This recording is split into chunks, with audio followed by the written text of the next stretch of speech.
For more on the World Series, we welcome in former Marlins president David Samson. David, the Astros won a tight one in Game 5. They take a 3-2 series lead back to Houston. Part of the big news, and there's a lot of it here, Justin Verlander finally conquered his World Series demons, picking up his first career win in the Fall Classic. How big of a moment would you say this is for Verlander?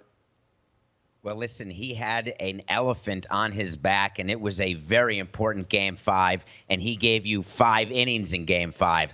There was a time in the career of Justin Verlander where you'd be thinking about a no-hitter, him giving you 7, 8, or 9 innings, but not now. In 2022, what he knew going in is he wanted to get through 5, and he did it. And he gave up a leadoff home run to Schwarber, but he's such a veteran. He settled down.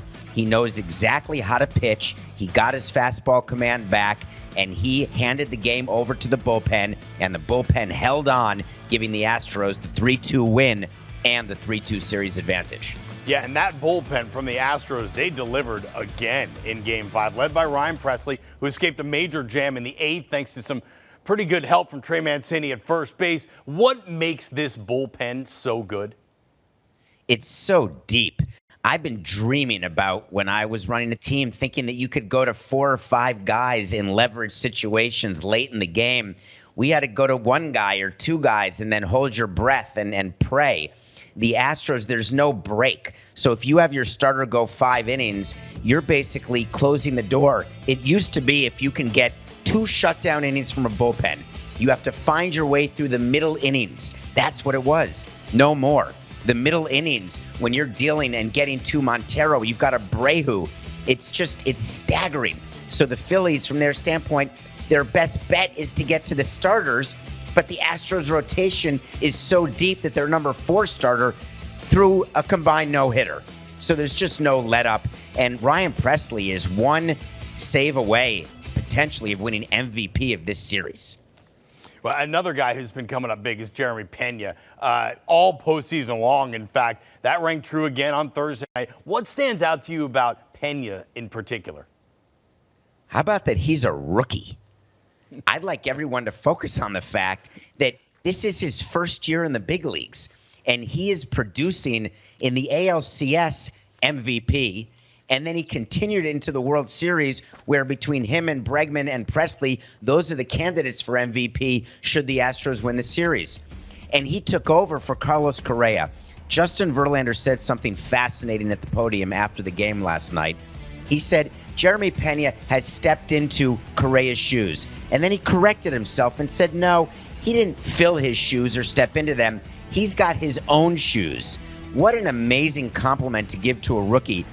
Verlander saying that he leads by example as a rookie. Most rookies are in the corner of the clubhouse and they don't say a word. We won a World Series with a rookie in the club in the number 4 position, cleanup position. His name was Miguel Cabrera. But as a rookie on that team, he stayed very quiet and went about his business. Pena is a leader in that clubhouse, in that dugout, and on that field, playing a premium defensive position. Oh, by the way, he won the Gold Glove also. Yeah, Pena has been amazing all through the season and now into the postseason as a rookie. One of the biggest head scratchers, I think, in this World Series is where is the Phillies' offense gone? They got no hit in Game 4. They only scored 2 runs in Game 5. What are you seeing from Phillies' offense that looks so potent in the first 3 games, and could it possibly come back, or are they done?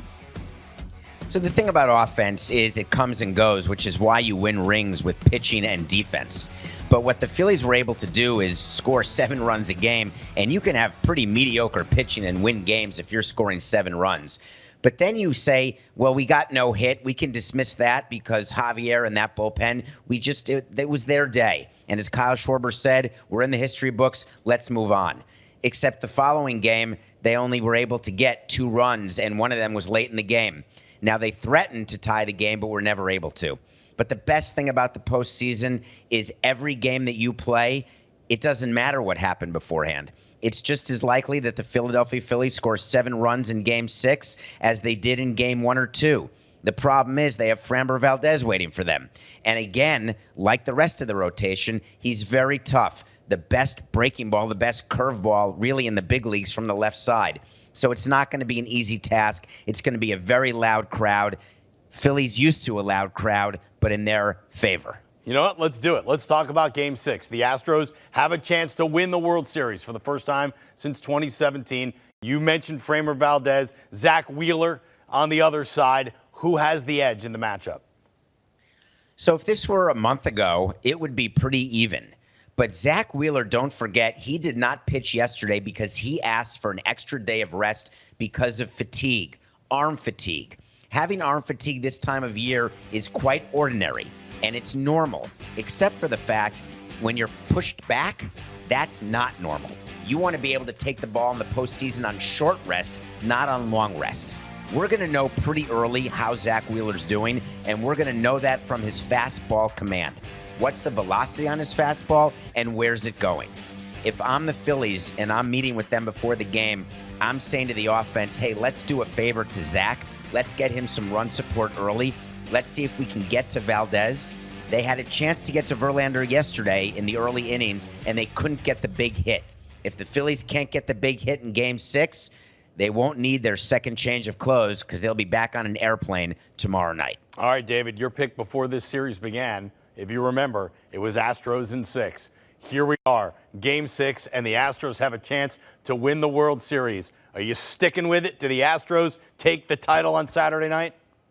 Would it not be absolute insanity to predict the Astros in 6 and then have the Astros with a 3-2 lead with a chance to clinch in 6? And then you say, hey, I'm going to hedge. I'm going full mattress Mac, and I'm going to say the Phillies. Not. Astros will be spraying champagne. Dusty Baker will win his first World Series as a manager, and the Astros will put the garbage cans in the rearview mirror, and we'll talk about them as a dynasty. That's what's coming in about 24 plus 34, lots of hours, but soon. All right, David Samson breaking down World Series Game 6. We'll see you in studio while that one's going on. Thank you very much. The Astros now on the verge of their second ever World Series title and their first since 2017. They've lost their last 2 World Series appearances in 2019 to the Nationals in 7 and 2021 to the Braves in 6. Do you want a sports network that delivers everything that matters about the game? The highlights, the picks, the instant analysis, no yelling, no fake debates, no politics. Hit the subscribe button and never miss a moment.